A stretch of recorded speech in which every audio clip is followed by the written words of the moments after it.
Slogan দিয়েছিল ভোটের আগে, জন্ম যদি পদ্ম ফুলে কি জন্ম যদি হিন্দু কুলে, ভোট দাও পদ্ম ফুলে। সমস্ত হিন্দু মানুষ আমাদের বন্ধু, আমাদের ভাই, যদি হিন্দু হয়ে থাকো পদ্ম ফুলে ভোট দাও। আর ভোটের পরে আমরা দেখলাম জন্ম তোমার যতই হিন্দু কুলে, ভোটের পরে তোমায় যাবো ভুলে। ভোটের আগে যিনি ছিলেন হিন্দু, ভোটের পরে তিনি হয়ে গেলেন বেআইনি দখলদার। ভোটের আগে বললেন তুমি হিন্দু, তোমার ভোট চাই, ভোটের পরে বললো তুমি বেআইনি দখলদার, তোমাকে লাথি মেরে তোমার দোকান থেকে তোমার বাড়ি থেকে তাড়াতে চাই। তোমাকে আর কষ্ট করে প্লাস্টিকের ছাদের তলায় থাকতে হবে না। শুনে অনেকের মনে হয়েছিল তিনি বোধহয় ভোটের পরে মাথার ওপর সরকারি ব্যবস্থায় পাকা ছাদের বন্দোবস্ত করে দেবেন, কিন্তু উনি আসলে বলতে চাইছিলেন যে ভোটের পরে তোমায় প্লাস্টিকের ছাদের তলায় থাকতে হবে না, কারণ ভোটের পরে তোমার মাথার এই প্লাস্টিকের ছাদটুকু আমি আর অবশিষ্ট রাখবো না। এবং তাই করেছেন, বুলডোজার দিয়ে সেই ঘরগুলোকে ভেঙে দিয়েছেন। আমাদের সহনাগরিকদের, সহযোদ্ধাদের অনেক অভিনন্দন এই লড়াইয়ে এইভাবে থাকার জন্য। এবং এখানে খুব বেশি কথা বলার এখন সুযোগ নেই, খুব বেশি কথা বলার এটা পরিসর নয়, খালি আমি দুটো কথা বলছি। প্রথম কথা হচ্ছে যে এই শ্রমজীবী ক্যান্টিন বা এই যে ক্যান্টিন এখন চলছে, এটা একটা সাময়িক একটা ব্যবস্থা, এটা কোনো চিরকালীন ব্যবস্থা নয়, হতে পারে না। তার কারণটা হচ্ছে যে মানুষেরা যাদের এখানে ঘর ভেঙে দেওয়া হয়েছে, বাড়ি ভেঙে দেওয়া হয়েছে এবং দোকান ভেঙে দেওয়া হয়েছে স্টেশন থেকে, তারা কোনো সাহায্য চাননি, তারা কারোর কোনো দয়া চাননি, করুণা চাননি। আর এটা কোনো দয়া করুণা নয়ও, তারা চেয়েছেন তাদের নিজেদের পরিশ্রমের উপার্জন করার সুযোগ তারা চেয়েছেন। তাদের সেই সুযোগ থেকে দাঁড়িয়েছে বিজেপির সরকার। আমরা তাদেরকে যত তাড়াতাড়ি সম্ভব তাদের কাজের জায়গায় আবার ফেরত আনতে চাই, তাদের কাজের জায়গায় আমরা তাদেরকে আবার ফেরত আনবো, তাদের কাজের জায়গায় যত তাড়াতাড়ি সম্ভব আমরা তাদেরকে ফেরত আনতে চাই।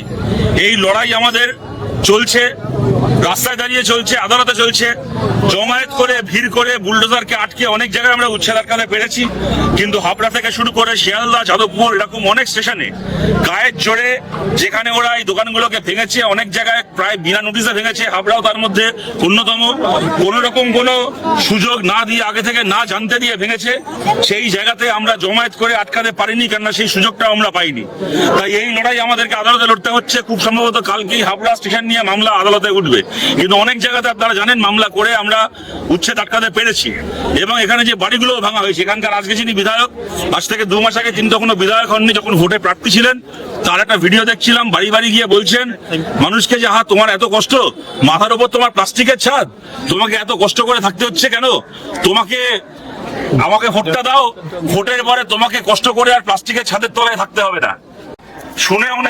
শুনে অনেকের মনে হয়েছিল তিনি বোধহয় ভোটের পরে মাথার ওপর সরকারি ব্যবস্থায় পাকা ছাদের বন্দোবস্ত করে দেবেন, কিন্তু উনি আসলে বলতে চাইছিলেন যে ভোটের পরে তোমায় প্লাস্টিকের ছাদের তলায় থাকতে হবে না, কারণ ভোটের পরে তোমার মাথার এই প্লাস্টিকের ছাদটুকু আমি আর অবশিষ্ট রাখবো না।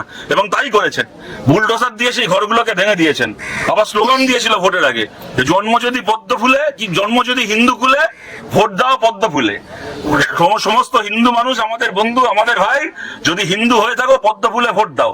আর ভোটের পরে আমরা দেখলাম জন্ম তোমার যতই হিন্দু কুলে, ভোটের পরে তোমায় যাবো ভুলে। ভোটের আগে যিনি ছিলেন হিন্দু, ভোটের পরে তিনি হয়ে গেলেন বেআইনি দখলদার। ভোটের আগে বললেন তুমি হিন্দু, তোমার ভোট চাই, ভোটের পরে বললো তুমি বেআইনি দখলদার, তোমাকে লাথি মেরে তোমার দোকান থেকে তোমার বাড়ি থেকে তাড়াতে চাই। এই ওদের রাজনীতি। আমরা জানি ওদের কাছে হিন্দু মানে আসলে দুজন হিন্দু আছে ভারতে, আদানি আর আম্বানি, বাকি আর কোনো হিন্দু ওদের কাছে হিন্দু নয়। ওরা খালি হিন্দুকে চেনে। আর এই স্টেশনগুলোকেও আদানি আম্বানির নামে বড় বড় মল বানিয়ে, বড় বড় মার্কেট বানিয়ে স্টেশন চত্বরগুলোকে তুলে দিতে চায়। এখানে আমাদের পরিষ্কার কথা হচ্ছে, পরিষ্কার বক্তব্য হচ্ছে, স্টেশনে যদি রেলকে যদি টেন্ডার ডেকে, রেলকে যদি স্টেশনের মধ্যে দোকান কাউকে অ্যালট করতে হয়, তাহলে ইচ্ছে মতো আমার পছন্দ হলো আদানিকে দেবো, আমার পছন্দ হলো আম্বানিকে দেবো, এরকম ভাবে অ্যালট করা যাবে না। সঠিকভাবে টেন্ডার দেখে রেলের প্ল্যাটফর্মের মধ্যে দোকানের জন্য জায়গা অ্যালট করতে হবে, এবং সেই টেন্ডার জমা দেওয়ার অধিকার শুধুমাত্র আদানি আম্বানিদের থাকবে না। আমাদের এখানে পরিষ্কার বক্তব্য, আমাদের পার্টির সিআইটিইউ এই কাজ করবে, এই লড়াই লড়বে। আমরা সমস্ত হকার ভাই বোনদের কাছেও এই ব্যবস্থা নিয়ে পৌঁছবো গোটা বাংলা জুড়ে। যে প্ল্যাটফর্মে যে হকার ভাই বোনরা আজকে 5 বছর, 10 বছর, 15 বছর ধরে, 20 বছর ধরে ব্যবসা করছেন, প্রত্যেক প্ল্যাটফর্ম ধরে ধরে সেই হকার ভাই বোনেদেরকে নিয়ে আমরা কোঅপারেটিভ তৈরি করব, সেই কোঅপারেটিভকে রেজিস্টার করাবো। এবং রেলের কাছে আমাদের দাবি, এই দাবি যদি ওরা না মানে আমরা সুপ্রিম কোর্ট অব্দি যাবো, কিন্তু এই দাবি আমরা আদায় করেই আনবো।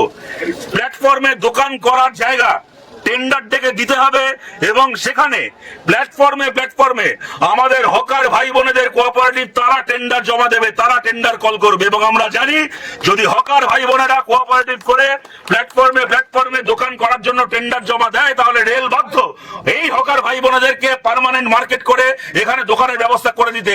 আদানি আম্বানি পারবে না আমাদের হকার ভাই বোনেদের সঙ্গে লড়াইয়ে, কারণ ওরা মুনাফাখোরি করে। আদানি আম্বানি যে দামে জিনিস বিক্রি করে, ওরা এই সব করার জন্য বিজেপিকে যত টাকা ইলেকট্রাল বন্ড দেয় তাতে ওরা কখনো ওই কম টাকায় টেন্ডার দিতে পারবে না, সেই জিনিস বিক্রি করতে পারবে না যা আমাদের হকার ভাই বোনেরা পারবে। সুতরাং ওই লড়াই আদানি আম্বানির সঙ্গে ওই লড়াই আমরা লড়বো হকার কোঅপারেটিভ তৈরি করে, এবং ওই হকার কোঅপারেটিভ আদানি আম্বানিকে হারিয়ে এই লড়াই জিতবে। স্টেশনে আমি কদিন আগে একটা স্টেশনের খবর পড়ছিলাম, খুব সম্ভবত ক্যানিং স্টেশনে একটা বাচ্চাকে কিডন্যাপ করা হচ্ছিল। বারুইপুরে ঘটনা আপনারা সবাই জানেন, তার দুদিনের মধ্যে বাচ্চাকে কিডন্যাপ করে নিয়ে যাওয়া হচ্ছিল। স্টেশনের হকার ভাই বোনেরা ছিলেন বলে তারা ব্যাপারটাকে বুঝতে পেরে সে কিডন্যাপারদের হাত থেকে বাচ্চাটাকে উদ্ধার করেছে, কিডন্যাপারদেরকে পুলিশের কাছে তুলে দিয়েছে। আজ পর্যন্ত এই হাবড়া থেকে কত মানুষ এখানে ট্রেন ধরে, কেউ বারাসাতে, কেউ হয়তো দমদমে নেবে, কলকাতার কোনো জায়গায় কাজ করতে যায়, ব্যবসা করতে যায়, চাকরি করে ফেরে, কেউ কলেজে পড়িয়ে ফেরে, কেউ কলেজ থেকে পড়ে ফেরে। কোনো মেয়েকে আজকে একটা কলেজে পড়া মেয়ে, কোনো হাবড়ার কোনো মেয়ে হয়তো কলকাতার একটা কলেজে পড়ে কি দমদমের কোনো কলেজে পড়ে, রাত্রির বেলা সে হয়তো টিউশনি সেরে 10টা সাড়ে 10টার সময় 11টার সময় ট্রেন ধরে প্ল্যাটফর্মে নামে। সে নিশ্চিন্তে লাস্ট ট্রেন ধরে প্ল্যাটফর্মে নামতে পারে, এখান থেকে বেরিয়ে এখান থেকে টোটো ধরে রিক্সা ধরে বাড়ি ফিরতে পারে, কেননা এখানে হকার ভাই বোনেরা থাকে বলে স্টেশনগুলো অনেক নিরাপদ আছে, আশপাশের পরিবেশ অনেক নিরাপদ আছে। একটা মেয়েও রাত্রিবেলা একা যাতায়াত করতে পারে নির্দ্বিধায় নির্ভয়ে, চুরি ছিনতাইয়ের ভয় থাকে না, অন্যান্য পাঁচটা ভয় থাকে না, কারণ এই হকার দাদা দিদিরা আছে, ভাই বোনেরা আছে বলে আমরা জানি যে এখানে মানুষ রয়েছে, আমার কোনো বিপদে আপদে সবার আগে তারা এগিয়ে আসবে, অপরাধীরা আমাকে ছুঁতে পারবে না।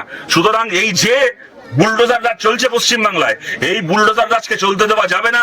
আমরা হকারদের দোকানকে বাঁচানোর লড়াই, এবং এটা কোনো মানে একটা টেম্পোরারি লড়াই নয়, দুদিনের কোনো সমাধান নয়, স্থায়ী সমাধানের জন্য আদালতের যা লড়াই করে উচ্ছেদ আটকানো তা তো আমরা আমরা আটকাবই, কিন্তু স্থায়ী লড়াই করে হকার কোঅপারেটিভ তৈরি করা, যাতে কালকে সরকার পাল্টাবে, আজকে এই সরকার আছে, কালকে অন্য কোনো সরকার আসতে পারে, কিন্তু কোনোদিন যেন আর কোন সরকার, কোন রেল পুলিশ, কোন রেলমন্ত্রী আঙুল তুলে হকারদেরকে উঠতে না বলতে পারে।